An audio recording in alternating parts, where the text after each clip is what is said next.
Olá, boa tarde. Atendendo às regras de autodescrição, sou Tabata Tinoco, tenho 1,55 de altura, pele negra, cabelos curtos, estou vestida com um blazer branco, blusa rosa e calça branca. Bom, sou formada em gestão de negócios, especialista em gestão de negócios e também em gestão de pessoas e hoje trabalho sobre inteligência comunicacional. Também sou mentora de empresárias e atuo ajudando pessoas a se comunicarem, e principalmente empreendedoras, a se comunicarem melhor. O próximo passo, que nós vamos falar, a próxima grande chave, é na contratação e no desenvolvimento de equipes. E o primeiro ponto que a gente precisa destacar é a contratação inteligente. Alguém aqui que é empreendedor, quando a Stephanie perguntou, que já precisou de fazer contratação e já teve muito trabalho no que se refere à contratação? Alguém aqui? Muitas mãos levantadas. Por que a contratação inteligente ela é importante? O que faz parte dessa contratação inteligente? A primeira coisa é entender a cultura da empresa, a necessidade da empresa. O que essa empresa ela precisa? De fato, essa contratação ela é necessária? O segundo ponto é que a gente precisa entender que essa contratação ela precisa ser baseada em uma descrição desse cargo. E a descrição desse cargo ela também pode ser complementada com uma análise do perfil comportamental. E muito se fala hoje sobre a ferramenta DISC, que ela tem sido muito utilizada na contratação de equipes, porque ela faz com que essa contratação ela seja mais assertiva. É importante também que, além de definir esse perfil comportamental, você precise dar feedbacks constantes para essa pessoa e promover também o desenvolvimento. Num segundo momento, a gente precisa entender isso, a gente está falando da contratação. Agora, com relação à gestão de equipes, entra aí o papel do líder. E esse líder, ele precisa ser um líder que é facilitador. Um líder. Muito se fala hoje sobre a liderança situacional. O que é a liderança situacional? É uma liderança onde você vai se adaptar ao perfil do seu funcionário. Ou seja, você não vai liderar da mesma forma todas as pessoas. Porque cada um tem uma necessidade. Cada um vai ter uma necessidade, uma forma de se comunicar de forma diferente. E aí entra a comunicação do líder. Ela precisa ser uma comunicação clara e também com feedback assertivo, inclusive feedbacks constantes. Existem pessoas que não precisam de feedbacks constantes, mas outras precisam sim, diariamente, semanalmente, que você dê esse feedback. E isso também está ligado ao perfil comportamental. Essa comunicação clara, a gente fala também do feedback. E eu já ouvi falar uma vez do feedback burger, que é uma analogia que a gente usa para fazer um feedback, mas vamos pensar aí em um hambúrguer que tem 2 fatias de pão e uma carne. As 2 fatias de pão são um reforço positivo que você vai dar. Então você começa dando um reforço positivo, em seguida você entrega o recado, que é o recheio, que é de fato aquilo que você precisa falar com a pessoa, e enfim, você novamente traz um reforço positivo. Então, é necessário que você tenha essa comunicação clara no que se refere à liderança, dê feedback e também que você entenda que é necessário estabelecer metas. E nós temos aí, muita gente já ouviu falar também das metas SMART. Não é qualquer tipo de meta, as pessoas precisam ter clareza daquilo que elas precisam fazer, de como elas precisam fazer, em quanto tempo essas pessoas precisam fazer. Então, ela precisa ser específica, mensurável, relevante. Ela precisa ser uma meta que ela é assertiva, que ela é atingível e também em um espaço de tempo. Quando? Para quando? Quando eu preciso entregar? Quando eu vou começar?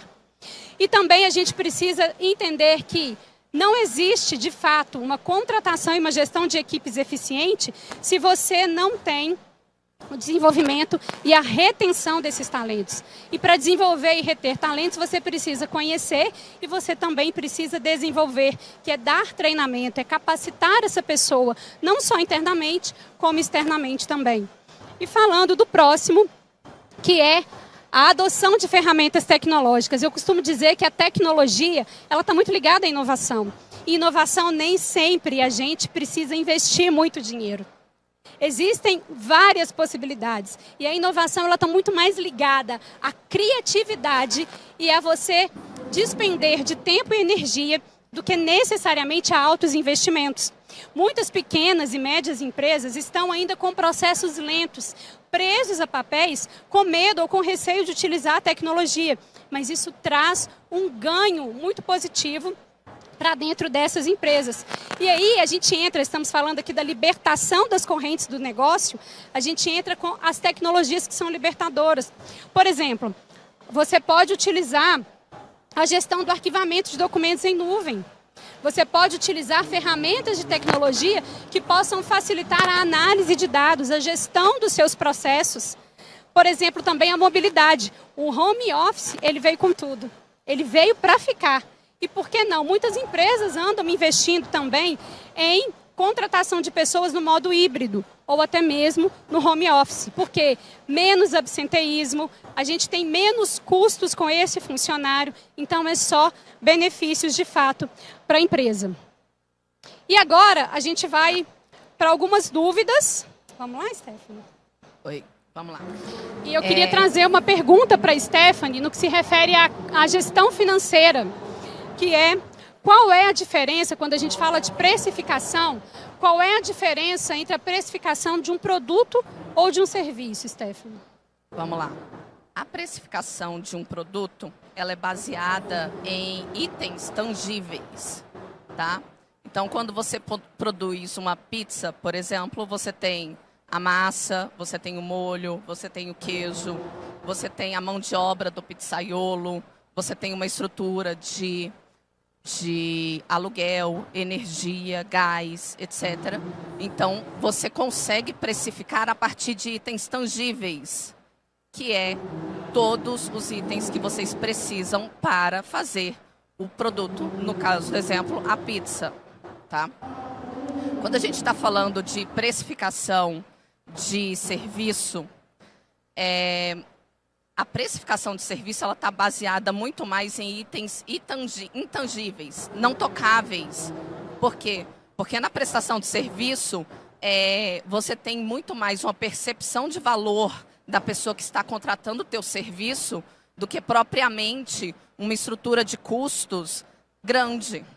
Por exemplo, hoje você consegue abrir um escritório contábil de casa com computador, internet e um sistema. O valor da contabilidade, ele vai estar, o preço que você vai cobrar, ele vai estar atrelado ao que você está gastando de internet, de energia ou de sistema? Não.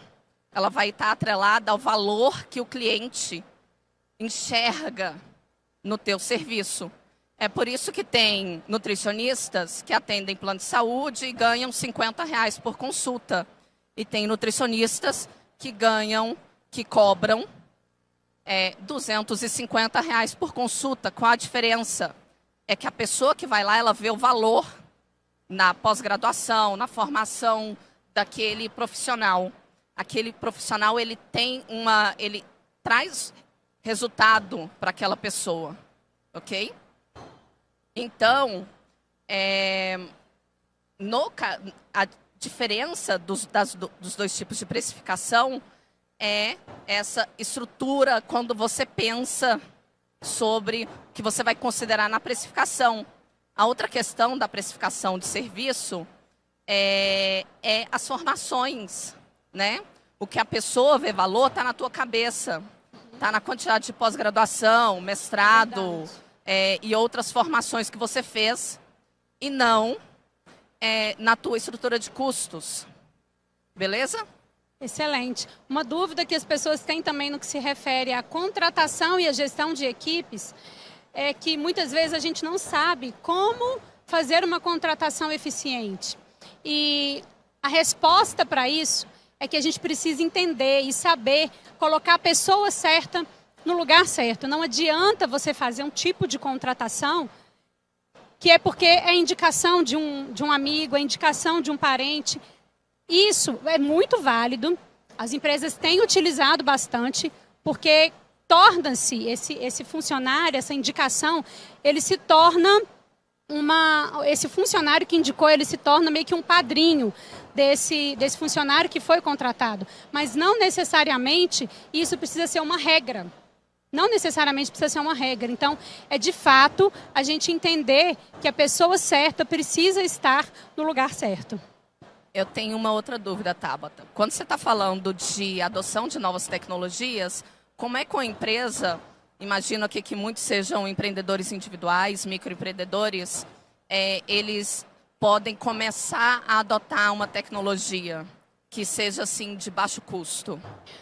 É pesquisar. Não existe aquilo que é certo ou aquilo que é errado, na verdade. É o que é válido para a sua empresa. O que você precisa? Você precisa conhecer do seu negócio e entender o que de fato vai ser mais assertivo para você ganhar tempo e ganhar energia, poupar tempo e energia e faturar mais. Então, é meio que esse retorno sobre o investimento, é você avaliar o que de fato vai ser bom para o seu negócio. E o que de fato também você consegue arcar com essa despesa. Existem muitas ferramentas que são gratuitas, que você pode utilizar, e tem outras ferramentas que você tem, pelo tamanho da empresa, é baixo custo, para que você possa contratar, ou mensalidades também.